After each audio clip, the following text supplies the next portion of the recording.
दोस्तों नमस्कार, मैं पूजा पांडे अपने चैनल में आप सभी का स्वागत करती हूँ। आप सभी कैसे हैं ये बताने के लिए कमेंट बॉक्स में हर हर महादेव जरूर लिखिएगा। तो फ्रेंड्स, पुत्रदा एकादशी व्रत श्रावण मास के शुक्ल पक्ष की एकादशी पर रखी जाती है। तो आज के वीडियो में जानेंगे पुत्रदा एकादशी कब है, पुत्रदा एकादशी पूजा विधि, पुत्रदा एकादशी के दिन पुत्र उन्नति के लिए, पुत्र के लंबी आयु के लिए बहनें माताएं ये व्रत को रखती हैं। और पुत्रदा एकादशी के दिन संतान प्राप्ति के लिए कौन सा उपाय करना फ्रेंड्स, तो ये वीडियो को आप लोग पूरा देखिएगा, आपको संपूर्ण जानकारी प्राप्त होगी संतान प्राप्ति के लिए। उपाय पंडित प्रदीप मिश्रा जी द्वारा बताया गया है। आइए सुनते हैं गुरु जी द्वारा पुत्रदा एकादशी का उपाय। महाराज, आज पुत्रदा एकादशी है। जिस नारी को संतान नहीं हो रही हो, बहुत प्रयास कर लिया हो, पुत्रदा एकादशी पूरे साल में 2 बार आती है। एक श्रावण के महीने में आती है, दूसरी पोषाधिक क्रम में आती है। श्रावण के महीने की जो पुत्रदा एकादशी होती है, ये संतान की वृद्धि करने वाली होती है। शंकर जी के मंदिर में जाकर, भगवान शिव के मंदिर में पूजन करके घी का 1 कटोरी में घी और 1 कटोरी में खीर शंकर के सामने रख देते हैं। भगवान शंकर के मंदिर पर चौखट पर घी का दिया लगा देते हैं। शंकर जी की चढ़ी हुई 1 बेलपत्र साथ में रखें और 1 बेलपत्र को उठाकर शंकर जी के मंदिर की चौखट पे ही बैठकर चबा चबा कर खा लेते हैं। जो 1 बेलपत्र लेकर आए हैं वो अपने पति को खिला देते हैं। कहते हैं पुत्रदा एकादशी के दिन ये कर लेने पर संतान की प्राप्ति हो जाती है, पुत्र की प्राप्ति हो जाती है। ये वो एकादशी है। जिस नारी को संतान नहीं हो रही हो, आज पुत्रदा एकादशी है। जिस नारी को संतान नहीं हो रही हो, बहुत प्रयास कर लिया हो, श्रावण के पुत्रदा एकादशी पूरे साल में 2 बार आती है।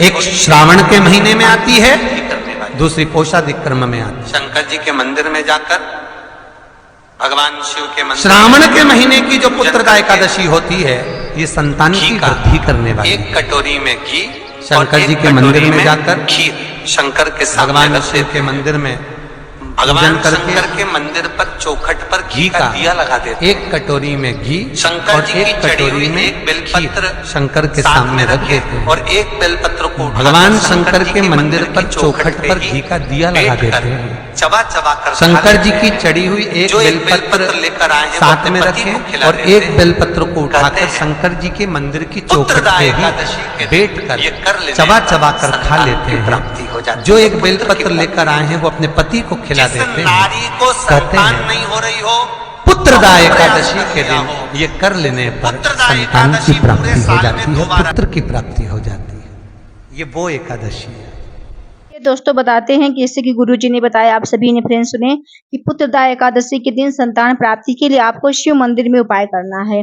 तो कैसे करना है आप लोग एक बार फिर से जान लीजिए। तो आपको शिव मंदिर जाना है, जैसे आप रोज पूजन करते हैं उस दिन विशेष पूजन अर्चना शिव मंदिर में जाके करना।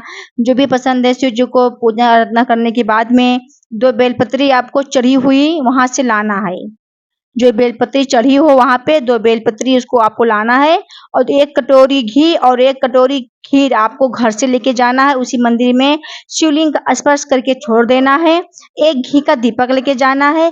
घी का दीपक आपको शिव मंदिर के चौखट पे ही जला देना है और 2 बेलपत्री आपको उठा लेना, उसमें से भगवान का विनती करते हुए, भोले बाबा का स्मरण करते हुए, संतान प्राप्ति के लिए विनती करते हुए उठा लेना है। श्री शिवाय नमस्तुभ्यम मंत्र जाप करते हुए फ्रेंड्स उसी चौखट पर आपको बैठ के 1 बेलपत्री खा लेना है और दूसरी जो बेलपत्री ली है उसको अपने हस्बैंड जी को आपको लाके खिला देना है।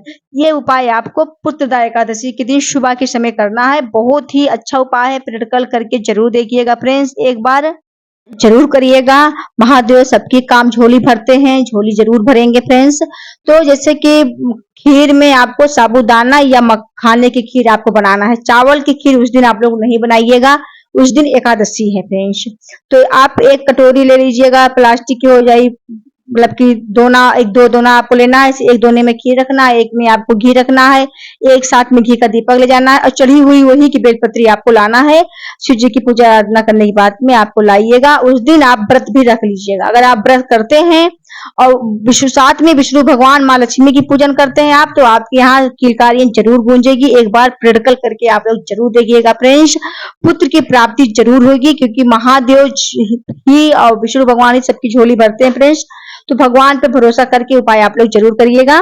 तो बता दें एकादशी कब है। तो ये जो एकादशी है साल में 2 बार पड़ती है, एक पौष वाले महीने में, एक सावन के महीने में। तो सावन के महीने में पुत्रदा एकादशी का व्रत प्रारंभ हो रहा है 4 अगस्त को प्रातः काल 10:41 पर। 5 अगस्त को दोपहर 1:12 पर समापन है। समापन 1:12 तक है। तो पुत्रदा एकादशी का व्रत 5 अगस्त दिन मंगलवार को रखा जाएगा, उदय तिथि को ध्यान में रखते हुए, और 6 अगस्त बुधवार को पारण किया जाएगा। तो वही जैसे हमने कहा कि 5 अगस्त को पुत्रदा एकादशी का व्रत रखा जाएगा, दिन मंगलवार है। तो आप लोग ये उपाय को शिव मंदिर में जाके करिएगा। पुत्रदा एकादशी की पूजा विधि क्या है, तो आप लोग जान ले एकदम सरल तरीके से। तो आपको एक चौकी बिछा लेना, उस पे आपको विष्णु भगवान माँ लक्ष्मी की प्रतिमा को रख देना है।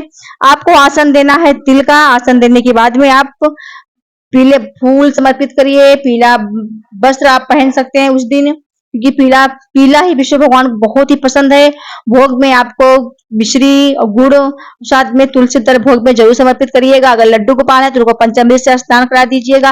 पंचामृत का भोग भी आप लगा सकते हैं फ्रेंड्स, क्योंकि पंचामृत भी बहुत ही पसंद है विष्णु भगवान को। साथ में तुलसी दल डालकर, आपके घर में शंख है तो शंख में जल भर दीजिएगा, साथ में तुलसी दल डाल दीजिएगा। तो विष्णु भगवान की आराधना, पूजा आराधना करने के बाद में आपको एकादशी व्रत की कथा पढ़ना है या सुनना है, क्योंकि व्रत पूजन आप व्रत रखते हो, पूजन करते हो, उसके बाद कथा पढ़ना बेहद महत्वपूर्ण होता है फ्रेंड्स।